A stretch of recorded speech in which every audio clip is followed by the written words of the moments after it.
Olá, eu sou Ana Cristina Vargas, sou uma das coordenadoras da Sociedade de Estudos Espíritas Vida. Quero lhe dar as boas-vindas aos nossos encontros online para discutir assuntos sobre espiritualidade, sobre a doutrina espírita. Nestes encontros, nós abordaremos temas essencialmente do Livro dos Espíritos, mas também em outros encontros de outras obras. Iniciando, então, hoje o nosso primeiro encontro, o nosso tema é exatamente o tema que descortina o Livro dos Espíritos, o primeiro assunto, que é Deus. Por que Deus é o primeiro assunto quando se estuda a espiritualidade? Porque ele é fundamental termos um conceito, termos uma ideia clara a respeito de Deus. É fundamental para a nossa estruturação íntima, é fundamental para a estruturação das nossas sociedades, é fundamental para o nosso desenvolvimento espiritual, para o nosso crescimento de forma equilibrada nessa vida. Então, a espiritualidade orientou a Kardec que justamente o Livro dos Espíritos iniciasse por esta questão, que é Deus. Esta é a primeira questão de O Livro dos Espíritos. Primeiro ponto fundamental, como eu digo, estou repetindo, para o desenvolvimento da nossa espiritualidade. Pensarmos em Deus. Pare e pense, raciocine a respeito de Deus. Esse é um convite que poucos locais acredito que façam. A doutrina espírita é um desses pontos de parada na vida para a gente pensar sobre Deus. E o que é que os espíritos superiores responderam a essa questão ampla, em que Kardec não perguntou quem era Deus, ele perguntou que é Deus, então de uma maneira muito aberta, podendo ter diversas respostas, e a espiritualidade respondeu na mesma moeda, de uma maneira extremamente aberta, dizendo que Deus é a inteligência suprema, causa primeira de todas as coisas. É aberta, porém é profunda. Ao dizer que Deus é a inteligência suprema, aí está um descortinar de toda uma visão de mundo e de explicação de muitas coisas. Então, vamos ver algumas questões sobre esta resposta. Primeiro, a gente vai ter aqui algumas colocações sobre o que é inteligência. Inteligência, pelas ciências que estudam o tema, ainda não tem um conceito fechado, ainda está em discussão. Então, a gente colocou aqui algumas que são senso comum, só para a gente ter uma noção do que é essa inteligência. Capacidade de lidar com a complexidade, uma aptidão geral que governa as demais aptidões. Visões humanas, lógico. Faculdade de conhecer, de compreender. Intelecto, a inteligência distingue o homem do animal. Implica na capacidade de resolver problemas ou elaborar produtos que são importantes num determinado ambiente ou comunidade cultural. A capacidade de resolver problemas permite à pessoa abordar uma situação em que um objetivo deve ser atingido e localizar a solução adequada para esse objetivo. Muito bem, lidar com a complexidade, solucionar problemas, conhecer, compreender. Isso é o que nós, dentro da nossa condição evolutiva, entendemos, estamos tentando formular um conceito mais amplo sobre inteligência. Então, a inteligência suprema, a capacidade suprema de lidar com a complexidade. Como é que nós vamos ver?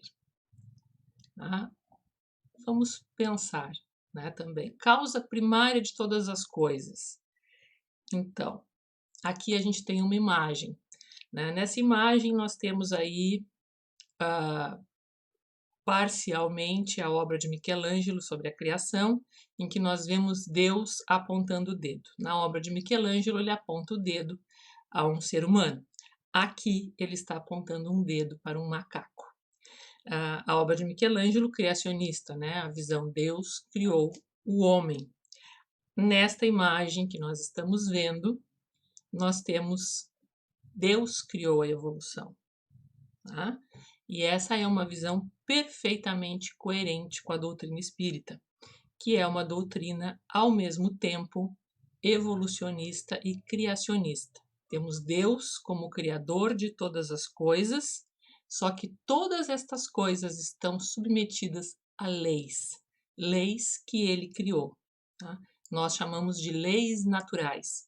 Né? Essas leis naturais são as leis que são estudadas por todas as ciências. Então, hoje, quando nós estudamos física, quando nós estudamos biologia, quando nós estudamos química, quando nós estudamos matemática, quando nós estudamos qualquer ramo da ciência natural, nós estamos estudando a inteligência suprema. Nós estamos tentando entender a inteligência divina. Porque o que acontece? Todas as coisas obedecem a leis. Tá? Essas leis revelam o pensamento de quem as elaborou, revelam a sua inteligência. E, a partir destas leis, surge o mundo exterior. Esta é a visão da doutrina espírita que, ao longo dos nossos encontros, nós iremos aprofundar. Mas aqui, então, fica o entendimento. Inteligência suprema, causa primária de todas as coisas. E aqui esta imagem que retrata perfeitamente a ideia de Deus como criador das leis, né? Dentre elas a lei da evolução, tá? Que nós temos como uma das leis fundamentais da doutrina espírita, não somente no aspecto da evolução material, mas na evolução moral e espiritual. Muito bem. Então vamos seguir falando mais um pouquinho sobre o que são essas leis naturais. Essas leis naturais são todas aquelas situações em que nós vemos, independente de tempo e espaço, um fato na natureza, um fato na vida, que se repete invariavelmente. Isto é uma lei natural, resumidamente. Então, aqui nós temos essas duas imagens, né? Um nascimento e um sepultamento, portanto, uma morte. Nascer, crescer e morrer. Lei da vida. Todos os seres vivos passam por isso desde que o mundo é mundo. Tá? Então, isto é um exemplo de uma lei natural. É invariável e infalível. E mostra, né, uma necessidade de harmonia. Né? Aqui nós temos mais algumas imagens, vamos continuar pensando nessa mesma linha. Nós temos aqui um vira-bosta, que é como nós chamamos aqui no interior do Rio Grande do Sul. É um animalzinho que vive nos nossos campos, né?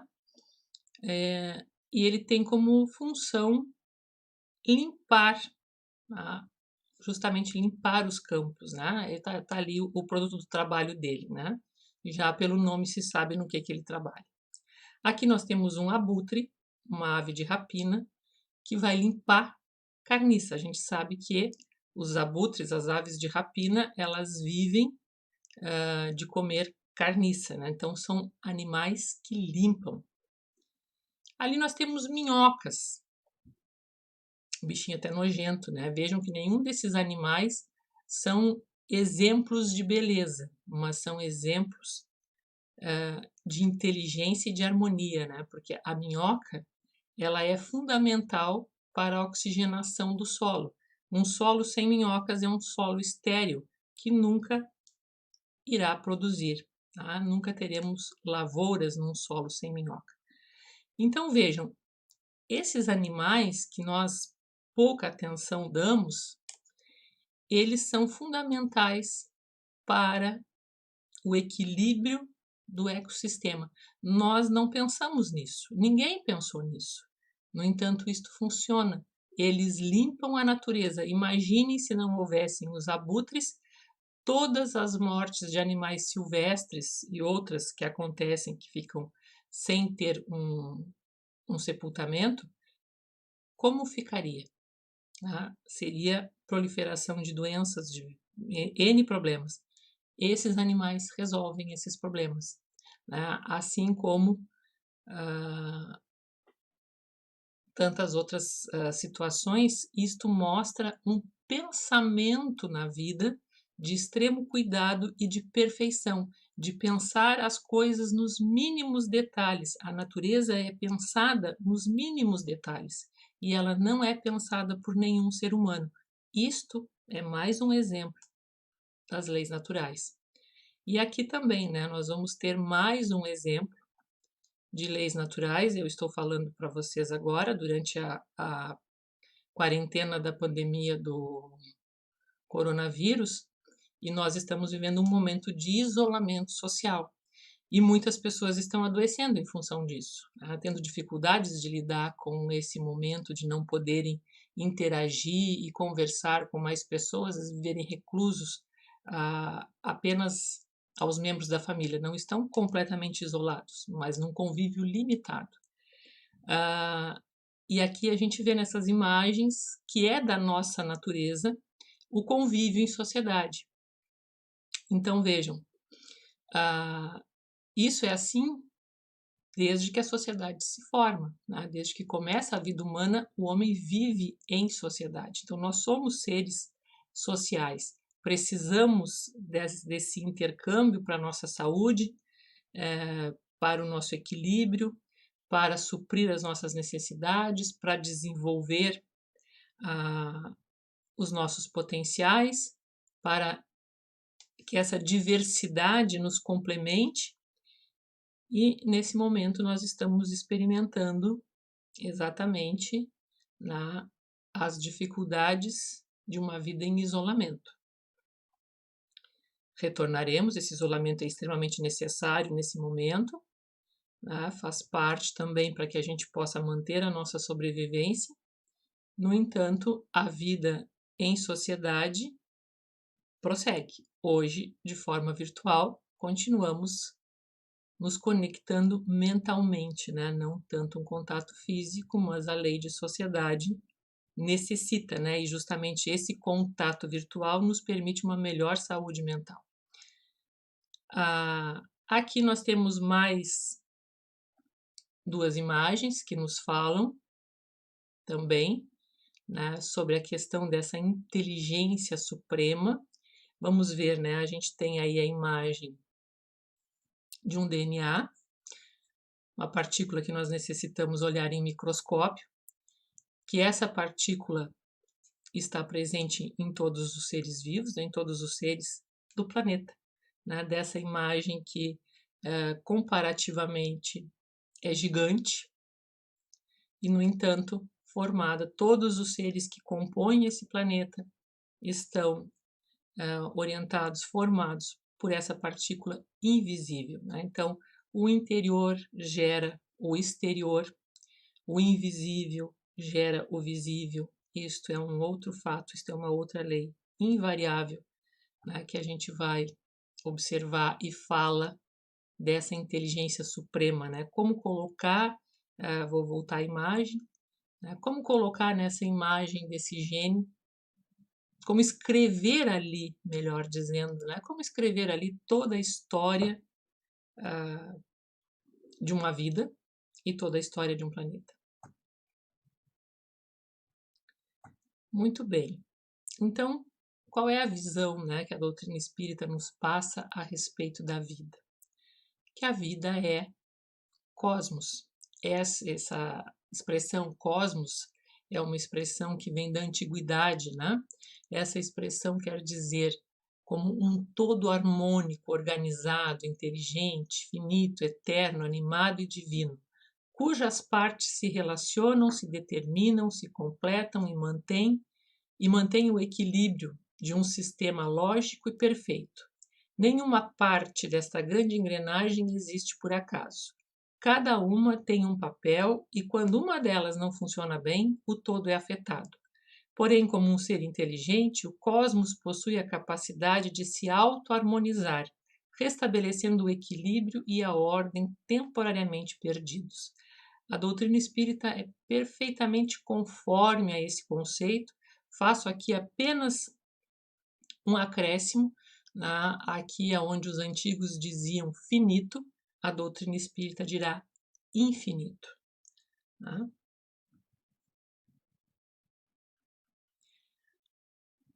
A vida não é caos. Tá? Essa imagem que nós temos aí na tela é caótica, né? Vejam, do caos, nada. O caos é absolutamente improdutivo. Né? Então, caos, voltando, é também um conceito em oposição ao cosmos, quer dizer confusão geral dos elementos da matéria antes da suposta criação do universo, do aparecimento dos seres, da realidade ou da natureza, que seria o cosmos, né? Estado de completa desordem, confusão de ideias, amontoado de coisas que se misturam, desorganização mental ou espacial. Então, Deus no nosso íntimo é o cosmos organizando o que poderia ser um caos que a gente ainda não tem harmonizado. E aí Kardec nos diz, né, com relação a essas leis, a essa inteligência suprema que as organiza, ele diz o seguinte: a harmonia que regula as forças do universo revela combinações e fins determinados, e por isso mesmo um poder inteligente. Atribuir a formação primária ao acaso seria uma falta de senso, porque o acaso é cego e não pode produzir efeitos inteligentes. Um acaso inteligente já não seria um acaso. Então, aí está. E ele vai mais além, quando ele vai seguir falando de inteligência suprema, e vai dizer que julga-se o poder de uma inteligência pelas suas obras. Como nenhum ser humano pode criar o que a natureza produz, a causa primária há de estar numa inteligência superior à humanidade. E aí temos aí essa imagem dos lírios do campo, né? Então, lembrando uma fala de Jesus, quando ele, no Sermão da Montanha, fala que nem Salomão, na sua glória, se vestiu tal qual um lírio do campo, ou seja, o homem não consegue produzir o que a natureza produz. Então, Deus cuida da vida muito além do que nós podemos imaginar. E nessa questão ainda da inteligência, a gente pode ver aqui, olha, a nossa tecnologia avançou muitíssimo. Vivemos hoje uma era que nos permite isso, estando em isolamento, como nesse momento, podemos nos comunicar através do meio virtual, graças aos satélites, né? Estão lá no espaço. E aí o nosso planeta todo, né? A visão desse satélite Brasil-Argentina. O homem conseguiu desenvolver a sua inteligência ao ponto de dominar as leis que possibilitam esse evento. No entanto, o homem não criou essas leis. As nossas maiores inteligências, insisto, conseguem desvelar as leis universais e trabalhar em harmonia com elas, tirando delas o proveito para a nossa evolução, né? A necessidade do progresso. Então, temos aí, né, que sejam quais forem os prodígios realizados pela inteligência humana, esta inteligência tem também uma causa, e quanto maior for sua realização, maior deve ser a causa primária. Esta inteligência superior é a causa primária de todas as coisas, qualquer que seja o nome pelo qual o homem a designe. Então, os cérebros mais privilegiados da nossa humanidade são ainda menores do que o nosso Criador. Então, isto é a inteligência suprema, e esta é uma frase de um pensamento de Kardec em O Livro dos Espíritos, nesse primeiro capítulo, que aborda a questão sobre Deus. E aí eu chamo a atenção para essa última frase, em que ele diz assim: esta inteligência superior é a causa primária de todas as coisas, qualquer que seja o nome pelo qual o homem a designe. Quantas guerras já houveram em nome de Deus? Sejam dissensões entre nações, seja entre famílias, pessoas brigam por brigarem por questões vinculadas ao nome de Deus. Porque um adora o Deus assim, outro adora um Deus de outra forma. E os espíritos deixam bem claro para Kardec: Deus é a inteligência suprema, não importa o nome, não interessa. É o mesmo, sempre foi, não vai mudar. Então, não se brigue, não se discuta, não se faça guerra por questões envolvendo o nome de Deus. Ele é a inteligência suprema e isso não muda, independente do nome que se lhe dê a qualquer época ou cultura. E aí a gente poderia perguntar: muito bem, mas como a gente pode dizer para alguém que Deus existe? Que provas a gente pode mostrar? Então, primeiro, sempre vale lembrar que mais fácil é provar a existência de algo que existe do que provar a inexistência de alguma coisa. Então, os espíritos nos dizem que nós temos duas grandes fontes de prova sobre a existência de Deus. Que provas são essas? Que fontes são essas? A primeira é usarmos a nossa razão, usarmos o nosso pensamento, questionarmos a vida, né? Descobrirmos, desvendarmos essas leis e, obviamente, nós vamos chegar à conclusão: quem escreveu a lei da gravidade na natureza? Ok, foi descoberta por um cientista, tudo bem, mas ele apenas descobriu que aquilo funcionava daquela forma. Aquele invisível escrito que organiza o visível não foi obra desse cientista, assim como de tantas outras situações. Isso é usar a razão. Então, quem criou isto? Porque não existe um efeito sem causa. Né? Então, procurai a causa de tudo que não é obra do homem e a vossa razão vos responderá. Isso é o que os espíritos chamam de se usar a fonte da razão para se provar a existência de Deus. Qual seria a segunda fonte? Vamos ver. Temos aqui a imagem de Zeus, antigo deus, né? Grego.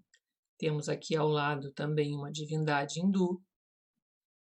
Temos ao outro lado Ísis, uma divindade do Antigo Egito. Temos aqui abaixo Thor. Aliás, desculpem, não tenho certeza se é Thor, mas é um deus nórdico que também remonta à antiguidade. Temos ali bem ao canto a imagem de Iemanjá, uma deusa africana, de origem africana. Temos aqui um deus inca, deus da medicina. E temos aqui vários outros deuses de origem indígena brasileira. E aqui, por fim, a imagem de Maria, né, com o menino Jesus, uma imagem de santos católicos, que são mais recentes, né, na nossa cultura ocidental. O que é que isso quer dizer? Que em todas as épocas, em todas as culturas, o homem sempre buscou algo que transcendesse a questão da matéria, que transcendesse a sua própria existência, a sua finitude. E isso a gente pode dizer que é um sentimento inato. Ele não precisa ser ensinado. Né? Essas culturas, não houve quem lhes ensinasse, isso vem, né? Desde os primórdios, desde da pré-história, pode-se dizer, já o homem tinha adoração, né, de elementos da natureza. Então, isto é uma fonte que é o sentimento humano inato da existência de um ser superior, né, de uma vida além da matéria e de um ser supremo que a tudo dirige. Nessa questão de pensarmos sobre Deus, vemos a questão da inteligência, a gente também pode, observando a vida, observando a natureza, a gente pode pensar em alguns atributos, tipo, quais são as qualidades que essa divindade, que a espiritualidade superior nos conduz a pensar, que conceitos, que atributos, que qualidades ela tem. Aí a primeira coisa, quando Kardec pergunta se algum dia nós veremos a Deus, a resposta é que nós ainda não temos condições evolutivas para isso. A inferioridade das faculdades do homem não lhe permite compreender a natureza íntima de Deus. Na infância da humanidade, o homem o confunde muitas vezes com a criatura, cujas imperfeições lhe atribui, que é o conceito antropomórfico, né? Mas à medida que o senso moral se desenvolve, seu pensamento penetra melhor o fundo das coisas e ele faz então a seu respeito uma ideia mais justa e mais conforme com a boa razão, embora sempre incompleta. Então, nós, dentro da nossa condição evolutiva, não conseguiremos compreender a natureza íntima de Deus, mas nós conseguiremos compreender alguns dos seus atributos, algumas das suas perfeições, analisando algumas coisas que nós observamos, né? E os espíritos alinharam para Kardec alguns atributos, que são, né, sobre as perfeições de Deus, que o homem as compreende melhor à medida que se eleva sobre a matéria. Né? Então, conforme nós vamos evoluindo espiritualmente. E que ele as entrevê pelo pensamento. Então, vamos recordar de novo, vamos pensar sobre Deus, vamos usar a nossa mente para fazer esse exercício, vamos olhar a vida, olhar os seus processos, como eu disse, estudar, pode ser simplesmente assistindo um documentário sobre uma atividade científica, sobre alguma coisa, nós vamos encontrar elementos para pensar sobre a maravilha que é a vida, né? O quanto ela é organizada. Então, os atributos de Deus. Aí nós temos o símbolo da eternidade. Né? Então, os espíritos nos dizem que Deus é eterno. Se ele tivesse tido um começo, teria saído do nada, ou então teria sido criado por um ser anterior.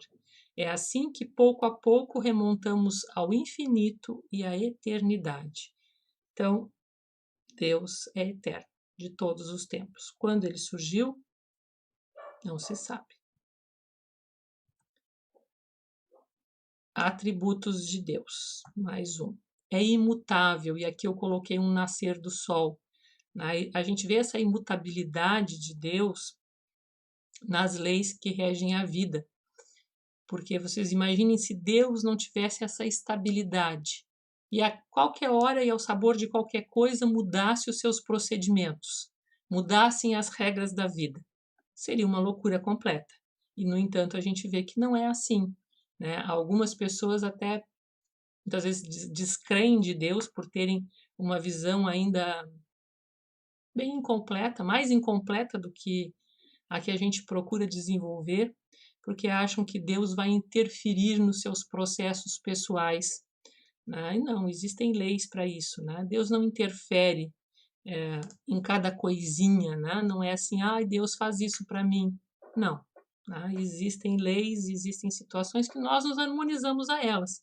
Deus rege tudo e a tudo comanda de uma forma sábia através dessas leis, que são imutáveis, como ele mesmo, né? Porque se ele estivesse sujeito a mudanças, as leis que regem o universo não teriam nenhuma estabilidade, e isto seria o caos e não o cosmos. mais um atributo, imaterial. Por quê? Porque se fosse matéria, estaria sujeito àquilo que nós começamos falando: nascer, crescer e morrer, né? Se desfazer de alguma forma. Isto remeteria a uma mutabilidade. E Deus é imutável, né?